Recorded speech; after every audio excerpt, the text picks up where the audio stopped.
This week on Hangar Talk, Joby pushes certification estimates to 2025. And the AOPA High School Symposium is back in person. Also, Jeppesen has some problems with its data uploads. Personal helicopter company founder Frank Robinson is remembered. Also, we look back on the horrific midair accident in Dallas. Ian, are you ready to do some Hangar Talk? Let's do it, David. From AOPA, your freedom to fly.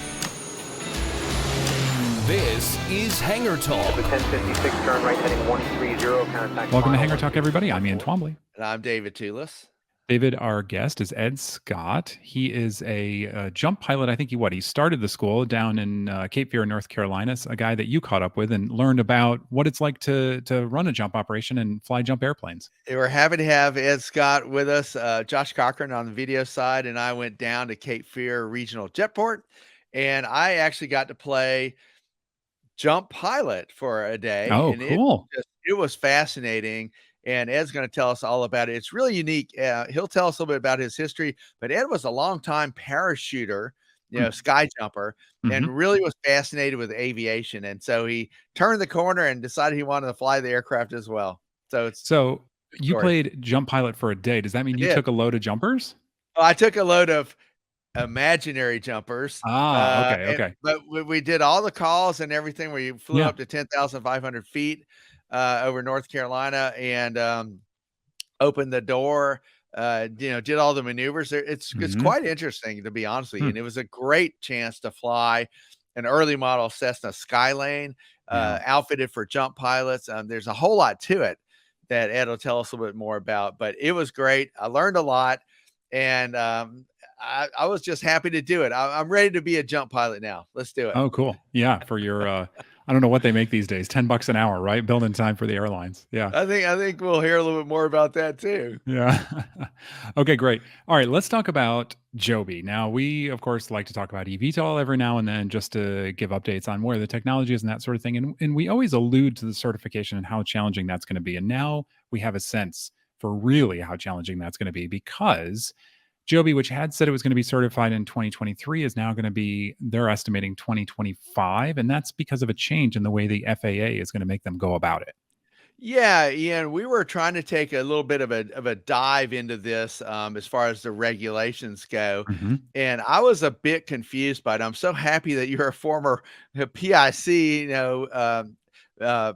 personnel here. You had a lot of these questions on the phone.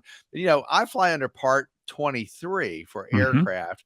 Yeah. You fly under Part 23, but you also have a helicopter rating. So you fly under, what is that, FAR 21? What is that? Yeah. So each, it's not FAR 21. We actually went into this. Is it 25? Yeah. Oh man, you're gonna make me. I'm not even gonna quote it because I can't remember exactly. But 25 is large airplanes, I think. Oh, okay. Yeah. So each, we don't. I think as pilots talk about this a lot, but each type of aircraft has a section of the regulations under which it's certified. So we always talk about Part 23, right? It's a Part 23 airplane, but that is an airplane. Part 23 is only for light airplanes. And I found out a rotorcraft is Part 27. So it did 27. There you go. Cool. There you go. Yep. All right. Yep. So airlines are something different. Jets something different. Helicopters something different. So previously, what they thought they were going to do, and we got to hang with us for a minute because this gets a little nerdy in the certification, but it does matter. It does. Previously, what the FAA thought they were going to be able to do is allow companies like Joby to be certified under the airplane rules, so under Part 23, with special conditions.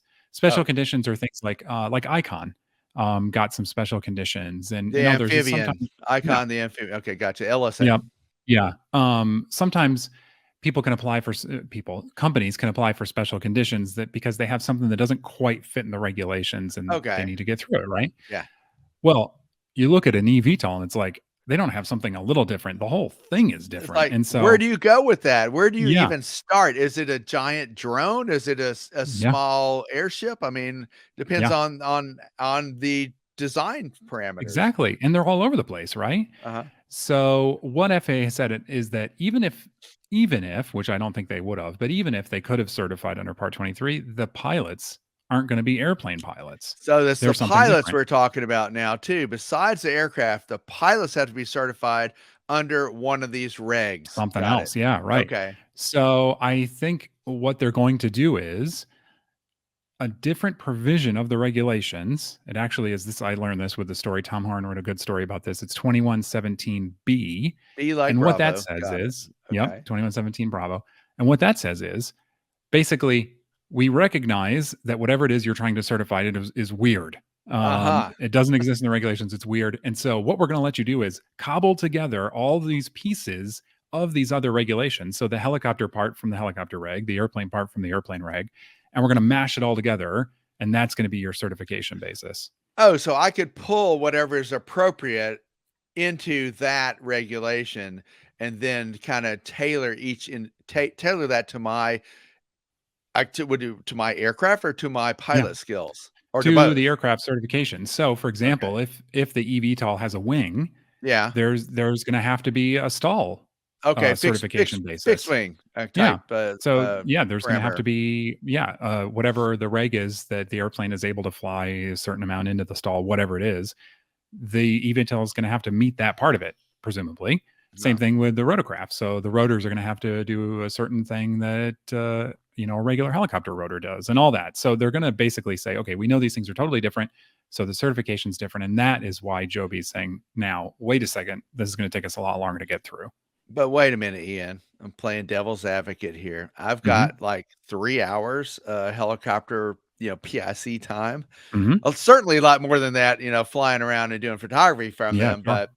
but handling the stick minimum time. So does that mean that I'm gonna have to maybe perhaps get some kind of a quasi helicopter rating because instead of fixed wing there'll be something else involved, Exactly. perhaps? That's exactly right. Okay, So okay, I don't know. I mean, it's a really good question. Is there going to be a new type of certification? Or will they be powered lift maybe? okay. Potentially they could have a powered lift certificate. I don't know. We'll have to wait and see. I think there's lots to be figured out there still. Okay. Well, I'll tell you what, speaking of figuring things out, a good segue here, moving on to the high school symposium that was in Memphis, Tennessee. That's where a lot of teachers figured out that STEM learning was a whole lot of fun. And the Hmm. excitement, Ian, I got to tell you, the excitement was there. It was the first time we have had an in person high school STEM symposium since 2019 because of COVID. Wow. And, a couple of key takeaways. I want to just say that number one, first of all, I was there covering it for photography and a little bit of Hmm. videography. It was great to see a lot of the teachers that I've met through the years. They've come to AOPA for training. They've also come to AOPA to get the curriculum, the grade 9 through 12 curriculum. It's now in 400 schools with 15,000 students and 1,200 classrooms in 43 states.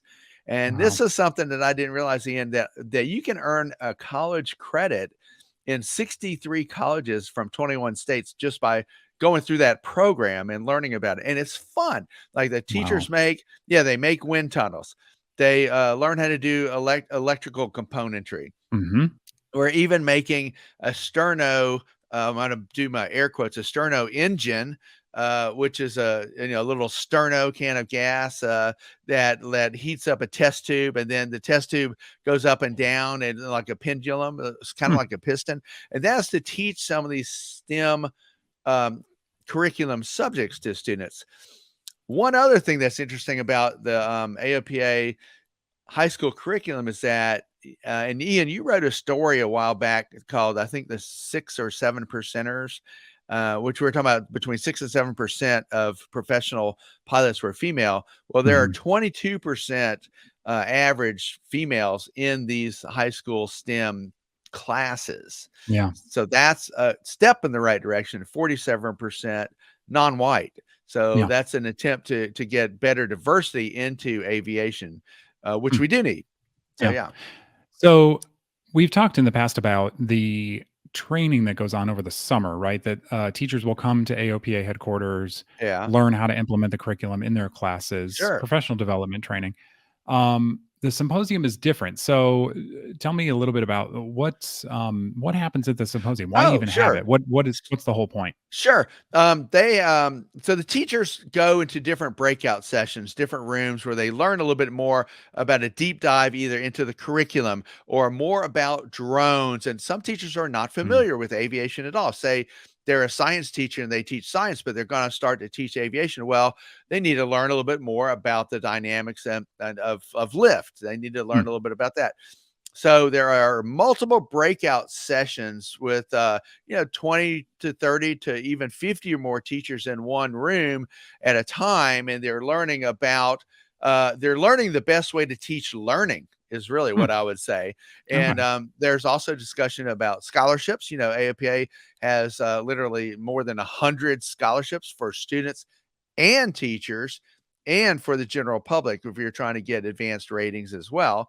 Mm, So there's a lot of elbow rubbing with learning the best way to teach, some of the concepts that are taught, maybe some options for the students, like what would they really do in their career? Where would they go? What kind of jobs would they get? Not necessarily flying or maintenance position jobs, but there's a whole world out there that involves aviation and different facets sure. of careers in aviation. So Sure. the Sure. breakout Yeah. sessions are about that. We've had a couple of every year there are a couple of keynote speakers. This year we had several. And by the way, the host was Swain Martin, someone Mhm. that you probably have talked to for Yeah. a pilot interview. Yeah. Yeah. Swain I mean, most people probably have seen his channel. Just a super, super impressive person. He's well, you can say what you will about people who proliferate on social media and through YouTube channels and things like that, but Swain is the real deal. I was super impressed. This is the kid who had a goal when he was very young, Yeah. set out a plan, nailed the plan exactly, and a lot of his videos are all about giving back to the community. I mean, he really is Yeah. interested in giving back to the community. Yeah, and he's an airline pilot now. He's a Mhm. first Yeah, officer. for a major. So, Yeah. so that's good, and a young person. So that's Yep. doubly cool. We Yeah. we had a presentation by travel media personality and pilot Kelly Edwards. Mhm. Kelly does a lot of travel and adventure travel, and explained to her, now she's a relatively young African American female, and so she was explaining how difficult it was for her to get involved in aviation because Mhm. she didn't really have any role models. Yeah, No right. one, no Of one in course. her family, right? No one in her Yeah. family flew, but she explained to the crowd in the general session just how emboldened she was after she got her pilot certificate and how much of a difference that made to her in her Mm. life. So Yeah. and that is something I want to just speak about that for a minute to our listeners and to our viewers, is that aviation brings more to the table than just piloting an aircraft. I think it helps us with critical thinking skills and decision making that will help us in other facets of life. I think our listeners might agree, Yeah. but I know Yeah. that for me, it's really helped. Even my daughter Lauren, she's in second year of college right now, and having a little bit of glider training, sailplane training, I Mm. constantly tell her, look, Lauren, if you think you can't do this one thing, remember you've landed a glider before, and you never knew how to Mm. do that. So I think it That's brings a cool. lot to the table. And the Yeah. teachers, other thing, Ian, must be honest with you, a lot of the teachers get so psyched about teaching this that Yeah. they start to pursue aviation Yeah. Absolutely. themselves. Yeah. Yeah. Yeah. Absolutely. And I think it's also important to note that with these symposiums that and the curriculum in general, I mean the obviously it's targeted towards teachers, administrators, as a way to reach students and get them exposed to aviation. But just being a pilot, you can really help in your community because you can go to the school, you can engage your local school administration or teachers. You can be that champion to get it. And so you can go to the symposium and get ideas on how to do that and really get jazzed up. You can sponsor a teacher to go to the symposium or whatever. There's all sorts of other ways to get involved there, even if you're not into education directly. Absolutely. Before Yeah. we wrap it up and move on, I just wanted to take our hats off to FedEx, who hosted us for about Mhm. 6 hours the other day. We learned a Cool. lot about their air operation. Basically, they have an air force, which is kinda Mhm. cool. Yeah, Uh, huge. Yep. yeah, and then, we also had Ricky Arnold come talk to us. Ricky Arnold, you can find him on Twitter at Astro_Ricky. Ricky is an astronaut, and he's been aboard the space shuttle, and he's been aboard the space station. And he actually, at a time, if you can recall, Ian, the U.S. wasn't able to launch humans into space, so we Mhm. relied on our Russian Partners, yeah. Mhm. rocketry. And Ricky has some great stories to tell about landing in the middle of the desert, Cool. in a an aircraft capsule. Yeah. But he was excellent and a great guest.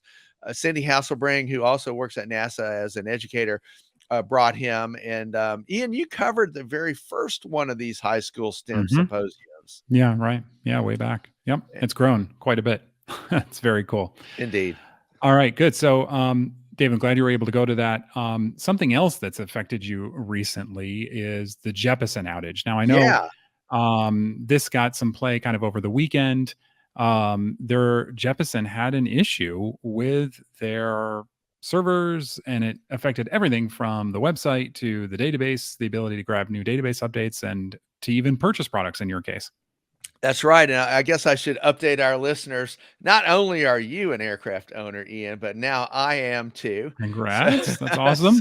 Awesome. after looking for a while, actually, it's my brother Martin he's the money man in this operation. But I located In the a world, yeah, that's great. yes, I located a really cherry tri-pacer, 1953 tri-pacer out in Hood River at the Western Antique Aeroplane and Automobile Museum. Thanks very Mhm, much to Terry Brandt and Brian Pranga of TAC Aero. But here's the thing: that aircraft has an older VFR GPS. It's a Garmin 250 XL. It doesn't have a data card. It's a mm, GPS comm unit. So I mhm, was looking for a data card so I could then get the database from Garmin and have that airplane use the internal panel mounted GPS mm, for situational awareness. mhm. I went over the past few days or so. I was trying to buy the data card, which you can only get from Jeppesen, Yeah. and you couldn't even log in to the website. I had previously had a login. So back when I had my Mooney, I had to get some databases. So I could not log in. I was stuck. Mm, Couldn't get the card, couldn't get the database. Miraculously, the night before last, it started to work again. So I ordered that card and I ordered that USA database. But could you imagine, Ian, if you're a flight operation, say you have a fleet of aircraft and you yeah. need to update your data and Mhm. you can't log in and update that. I mean, this is like a major problem. Yeah, it really is. And even now, we're just now looking at the website, and so I'll read what's going on. So this started November 2nd. Uh-huh. It says on November 2nd, Jeppesen experienced a cyber incident. Now they're not saying it's a hacking or outside. We don't know for sure, although you could Uh-huh. obviously assume that. Jeppesen experienced a cyber incident affecting certain products and services. We immediately initiated an incident response process and are working to reactivate individual products to our hosted production environment. We Yeah. continue to work to restore full functionality to all of our products and services. If you need support, please reach out to us at support.jeppesen.com. So that's front and center on their website still now, even a couple weeks later. So clearly, they're still having some issues getting back up and running. Yeah, and the other thing to really think about, and I swear I really didn't put this together for the longest time. I like personally, like me, like a lot of other folks in the GPS world. I mean, I'm all in on GPS. I'm a Hmm. for flight and or Garmin pilot and a panel mounted GPS. And when I'm looking to replace my panel mounted GPS to maybe an IFR unit, I wasn't even thinking about VORs. I'm like, hey man, that is so yesterday, you Yeah, know.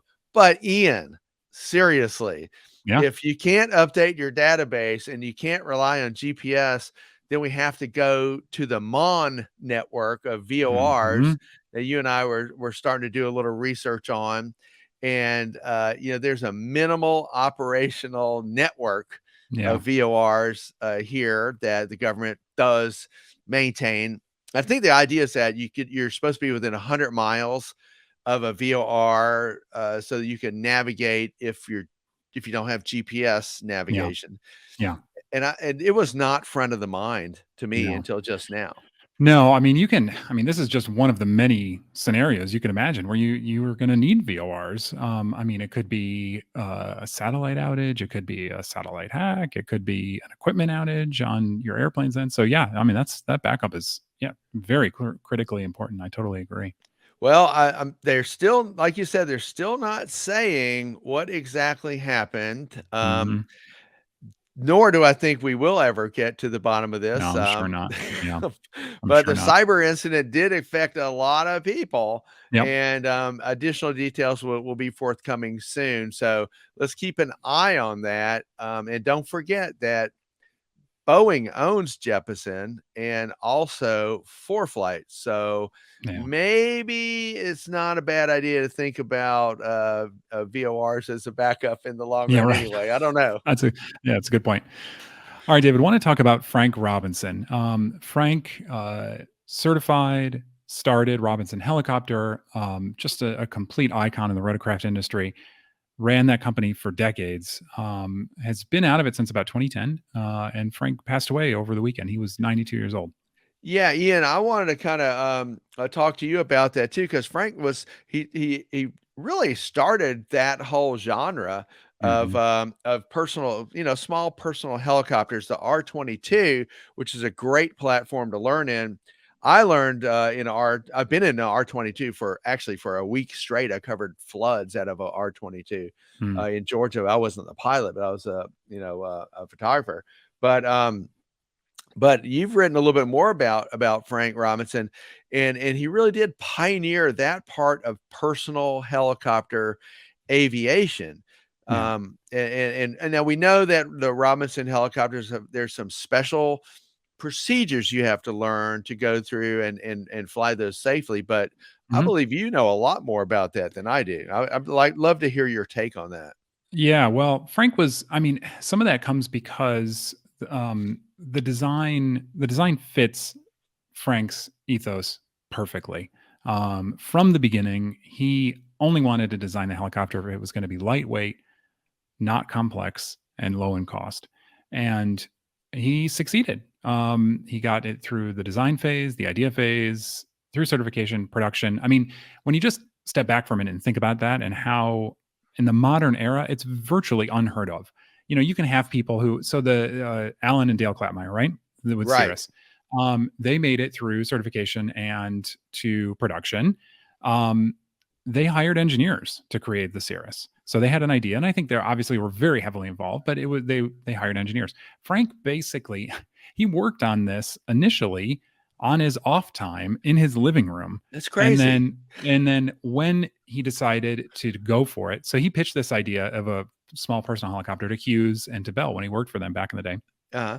They of course had zero interest in it. He quit his job, set up a drafting table in the family living room. How about He that? Yeah, he hired a couple of engineers to help, but of course he was the guy.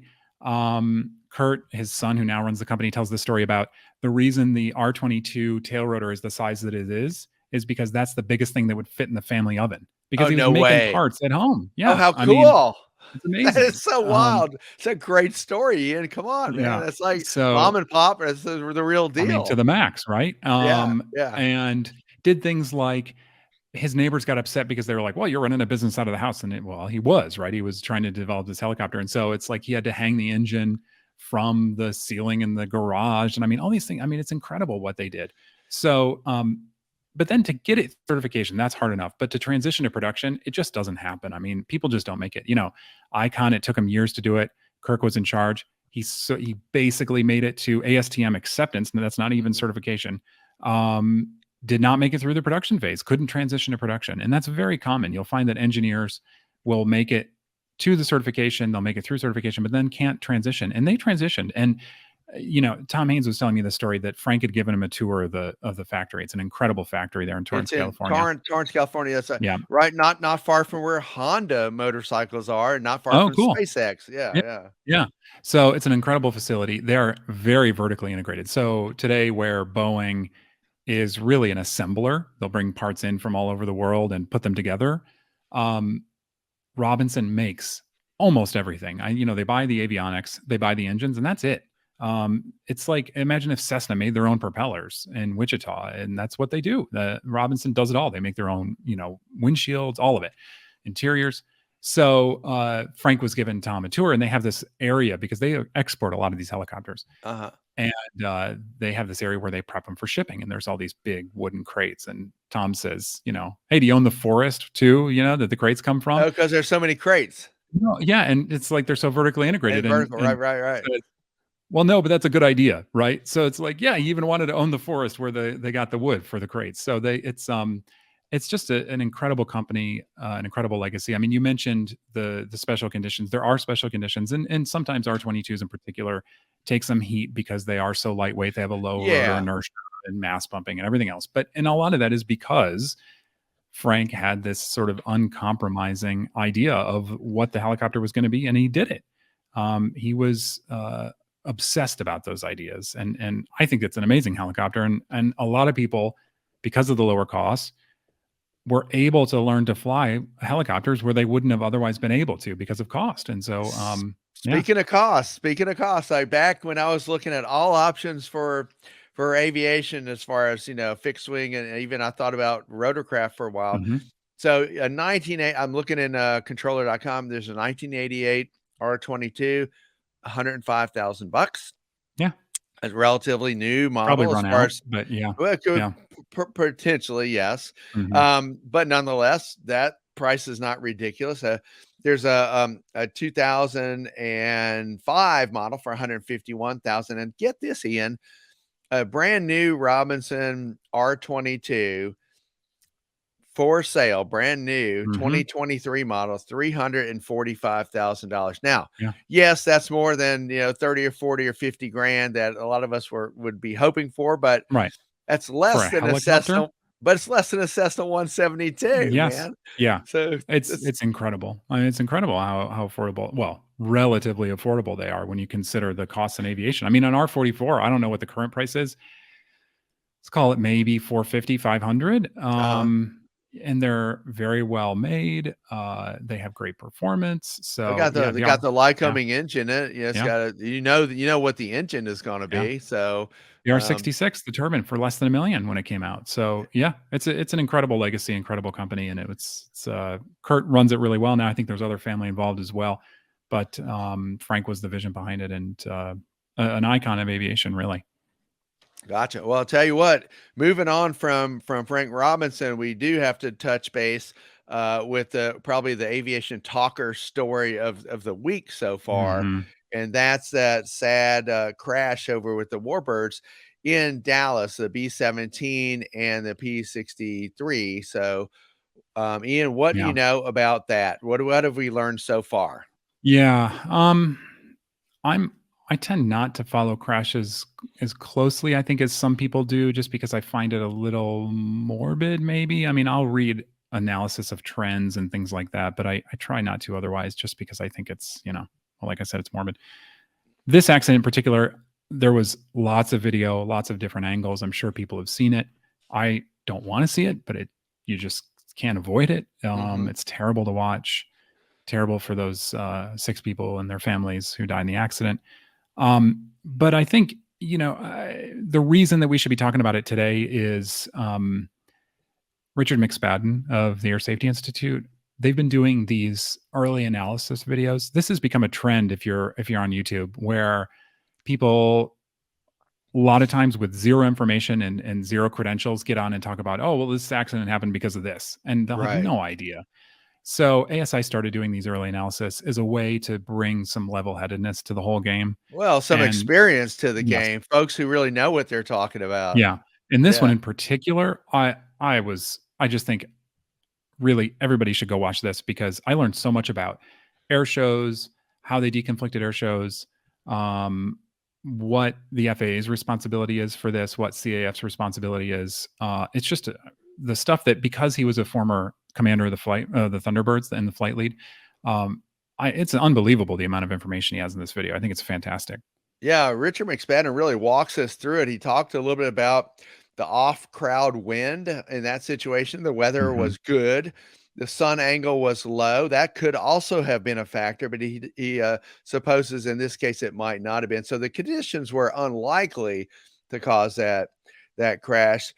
And flying, folks flying for the CAF, they have to have a lot, and I mean Mhm. a lot of experience and proficiency. So not just Yes. experience, but recent proficiency. Yes. So Richard concentrated a little bit more on the human factors, things like the show lines.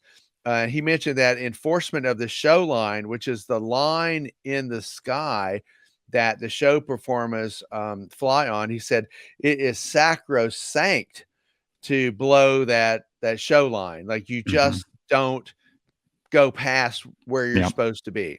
Yep. That was to me was a key takeaway. And I'll say this one other thing is that Richard has mentioned this before on a couple of other mid-airs that there's a concept called doing a belly check. So when your airplane you're in a turn, typically he was talking about it from a sort of a base to final turn where the Mhm. belly of the aircraft is up in the air. It blocks your view of anything else, typically to the right if you're in a Yeah. left turn. Right. So Richard wonders if that might have been a factor in this terrible crash as Mhm. well. So Yeah. that belly check is something you can do and I can do. In fact, you and I flew recently together, and we did one of those. Yeah.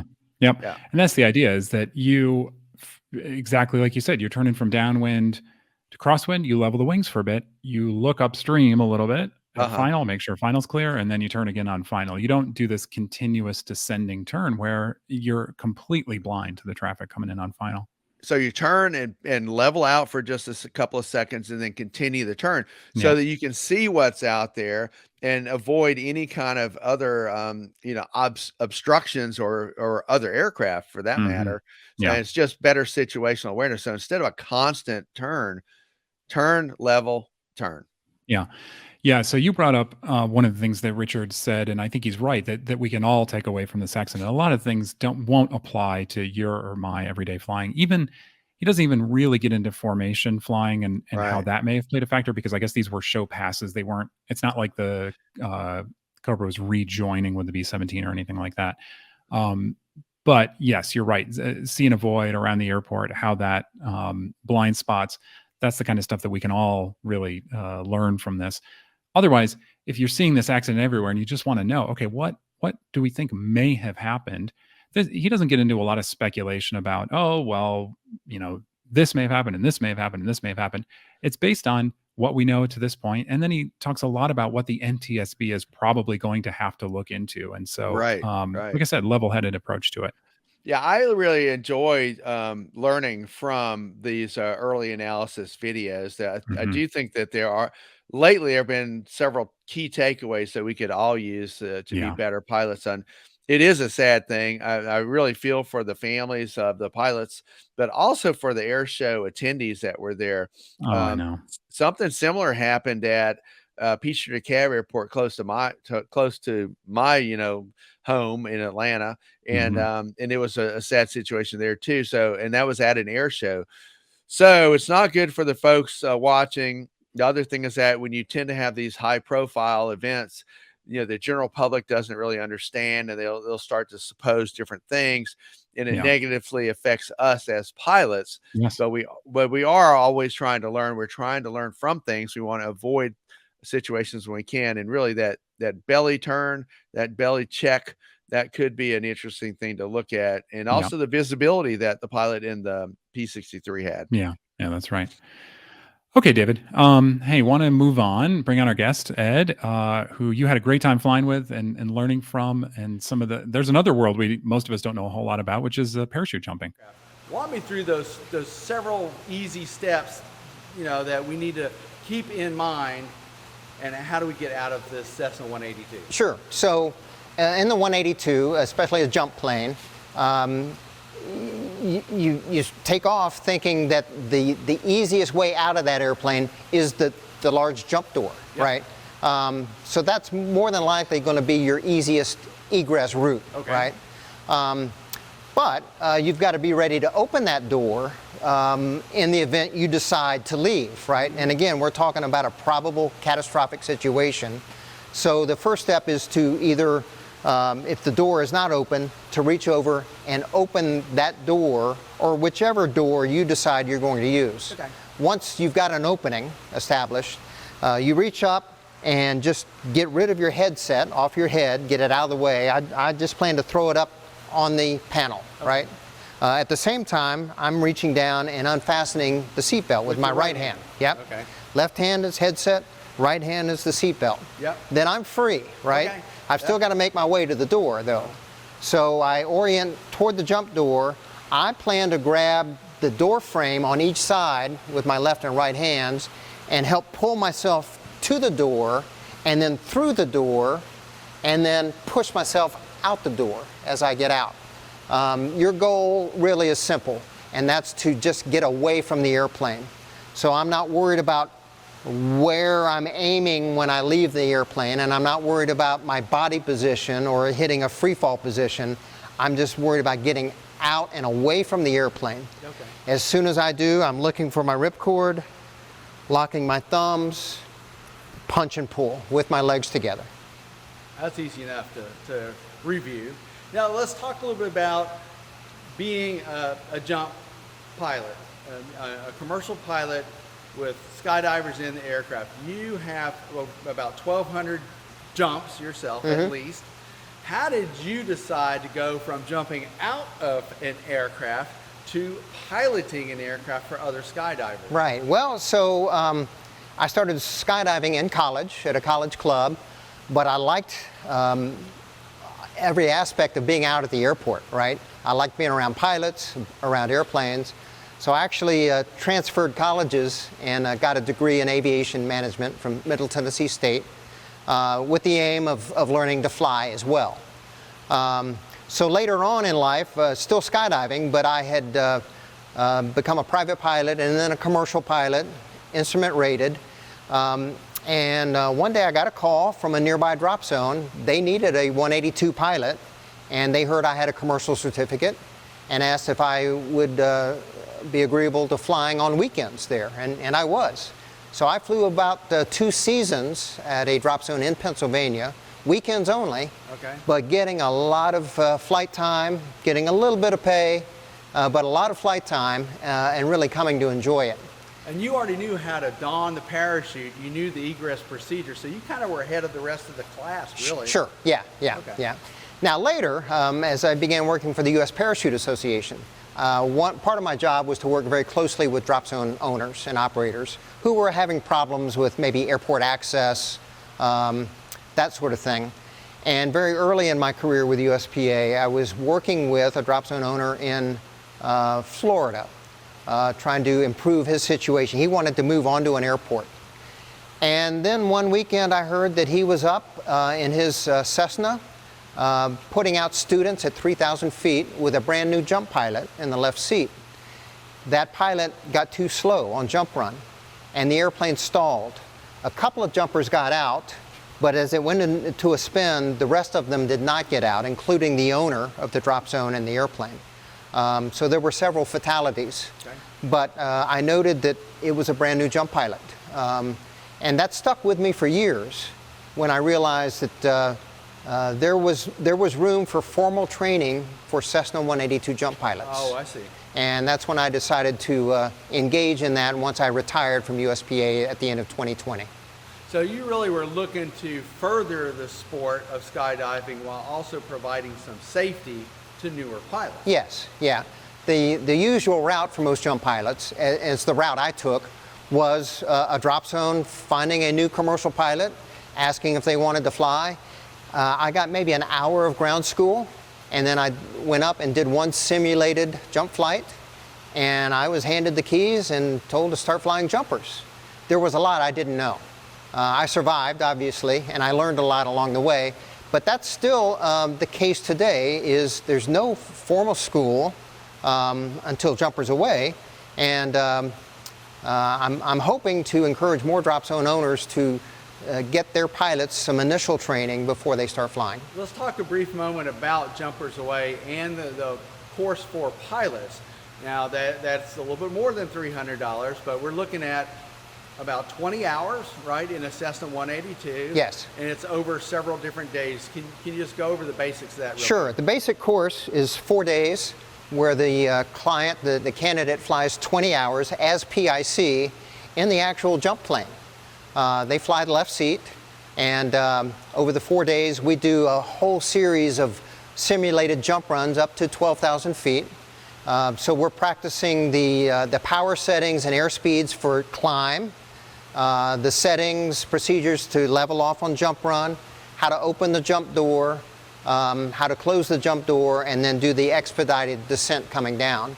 So we do a lot of simulations, and then I start throwing in abnormal and emergency procedures as well, so that at the end of the 4th day, they've got 20 hours of all types of simulated jump flying, and they're good to go at any drop zone that wants to hire a 182 pilot. And about how many loads can a commercial jump pilot expect to perform in an average day? Sure. Or is there no limit? Well, my record was 16 loads in a day. Oh, my Lord. That was from sun up to sundown, and that was a very busy day, only stopping to fuel the airplane and get a drink. Yep. I've heard of 182 pilots flying even more loads than that, but you can count on 10 to 12 to 15 or 16 loads a day at a busy drop zone. It depends on the volume at that drop zone, Okay. but that's certainly possible. How does it make you feel when you're pilot in command and you've got your skydivers here, many of whom are going to skydive as a tandem jump for the first time because a relative bought them, something they've always wanted to do as Right. a gift? How does it make you feel when you see them enjoying themselves? Well, it feels good to see people enjoying themselves skydiving. It feels good to see people make what they thought was going to be their one and only jump, and then they decide after they land that they're going to come back and make more jumps and maybe get into skydiving. But what really makes me feel good is to just know that I've given them a safe professional flight to altitude in a smooth way of flying, so that they don't even have to think about the flight or the risk of the flight. They've just got to think about the jump.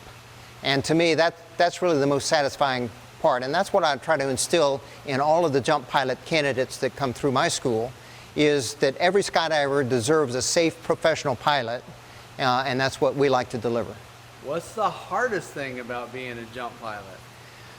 There are some long, hot days, I can tell you. And when you're turning loads and only stopping to fuel the airplane, it can take a lot out of you. You got to be in some good shape. You got to make sure you hydrate all day long. Make sure you eat well as well. But at the end of the day, it's just very satisfying to again know that you were part of a team, including the tandem instructors and all the staff at the drop zone, in satisfying the desires of people who wanted to experience jump at least one time, and you made sure they did it safely. So Ed, as we're flying around in the National Airspace System, what is it important for pilots to listen for as they are flying in and around drop zones? Sure. Well, if you've got flight following, then the ATC facility that you're talking to, if you're flying near an active drop zone, jump pilots are required to advise controllers up to 1 or 2 minutes prior to the actual jump, every time. That's a requirement. So when the controller gets the advisory of 1 minute to jump over Cape Fear here, then the controller will broadcast on his frequency, attention all aircraft vicinity of Cape Fear, parachute jumping in 1 minute from 10,000 feet and below, right? So you should listen for that. And that's another important reason to get flight following if you're doing a cross country. Likewise, you can call an ATC facility that has the jurisdiction of the airspace over or in the vicinity of a drop zone and simply ask them if parachuting is going on that day and if they know when the next jump is. And that they should be able to tell you that. The other thing that's at work is the jump pilot will also always broadcast on the CTAF what's going on. So after we drop, or actually prior to dropping, we'll make a broadcast on CTAF, hey, Cape Fear traffic parachutes in 2 minutes over Cape Fear, right? And then after the jumpers go away, will also broadcast that. Cape Fear traffic, jumpers away over Cape Fear, 10,000 feet and below. So anybody who's in the pattern or dial into CTAF as they're coming into the airport would hear those sorts of broadcasts. And of course, they're certainly welcome to contact the jump plane on CTAF and ask for an update. You know, how many parachutes are in the air, or have the parachutes landed yet? And we'd be happy to advise them. We talked about what was the most rewarding thing for you as a jump pilot.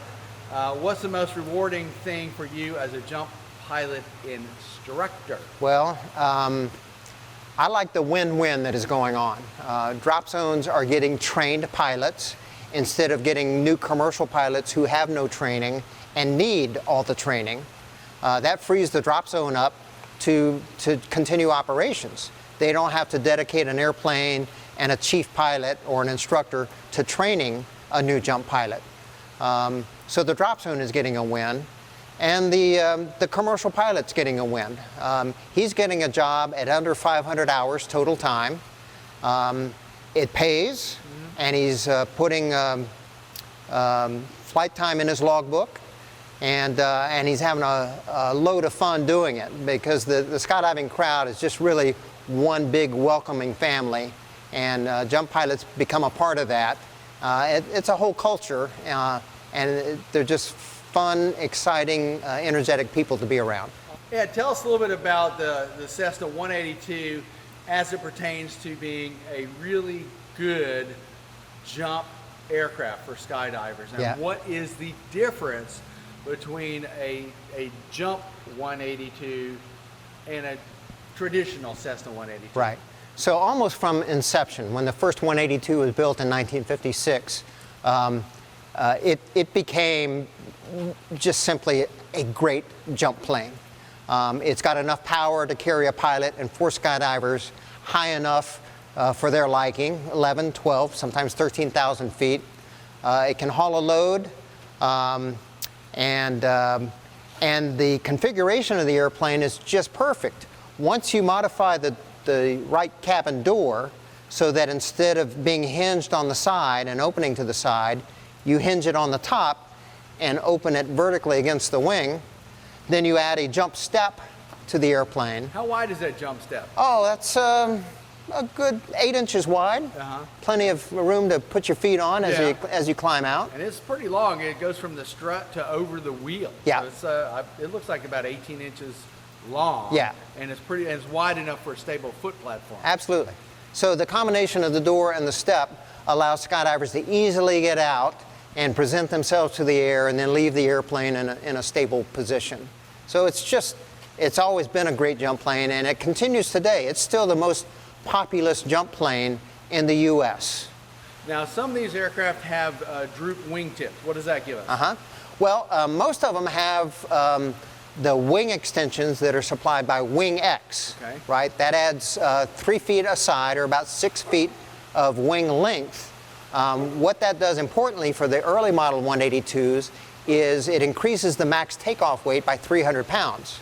So instead of this aircraft being limited to 2,650 pounds, it can now take off with 2,950 pounds, which is huge. Yeah. Make sure, even with heavy skydivers, you can still add enough fuel to that airplane to take off still under the max takeoff weight. That makes sense. So it actually gives us at least one more person, FAA regulation, one more person, or like 1.5 more people, that 300 pounds. Right, yep. And the other thing that I'm noticing, some of the interiors are a little bit, I'll call it austere. Right. Yeah, so when you convert a 182 to a jump plane, one of your goals is to just lighten it, right? Because it's in the business of climbing at the best rate of climb to jump altitude. So one way of lightening it, in addition to taking out any unused radios or equipment, is to also take out the interior of the aircraft, as well as all the seats except the pilot's seat. So that's one side effect of removing the interior. It looks very basic, very austere, as you say. Exactly. Okay. What else can you tell us about Jumpers Away that would encourage other folks to come down here to Cape Fear? Well, commercial pilots who want to break into the industry, right? They want a flying job that pays something. And again, there's lots of opportunities flying skydivers for drop zones once you get a little bit of experience. So consider taking a Jumpers Away course. Yeah, it costs, but once you graduate, I help place you at a drop zone. Having worked for 24 years with the U.S. Parachute Association, I know many of the drop zone owners around the country. And in fact, several have begun calling me and asking, do I have a recent graduate? Because they need a pilot. Oh, wow. So come take a Jumpers Away course, and then let me help you find a drop zone in the state or the region where you want to work, and let's get you flying. All right, so David, the reason I asked you if you actually let the jumpers out is because I've always been fascinated by the idea of jumping out of a 182 and what that's like for the pilot. Do you get this like massive bump and shake and like what, do you shoot up 100 feet? I mean, what's it like when you stay in the airplane? Well, I'll tell you what, when you're staying in the airplane, where you're the pilot in command, you're in that left seat, for the first thing you've got to do to let the jumpers out is hard left rudder. And then that opens the door. You unlatch the right side door and it opens vertically, Ian. So it flips open. Yeah. The airstream keeps it up. Yep. The jumpers have a little steel platform that they're on one by one, and they can hang on to the strut at the same time and kind of crowd that platform.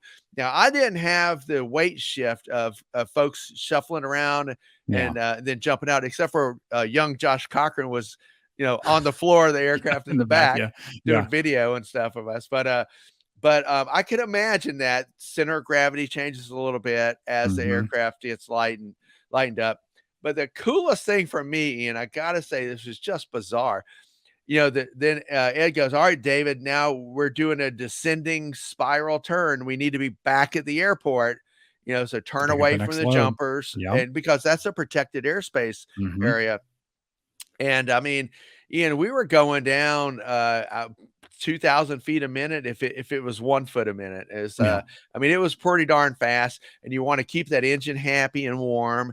So it's not like you pull it back to no thrust, All right, David, that's so cool. And I think that's all the time we have for this week. I'm Ian Twombly. Our editor is Austin Hanson. I'm David Toulis. Don't forget, you can find us at aopa.org/Hangar Talk, wherever you get your podcasts, and also find us on YouTube.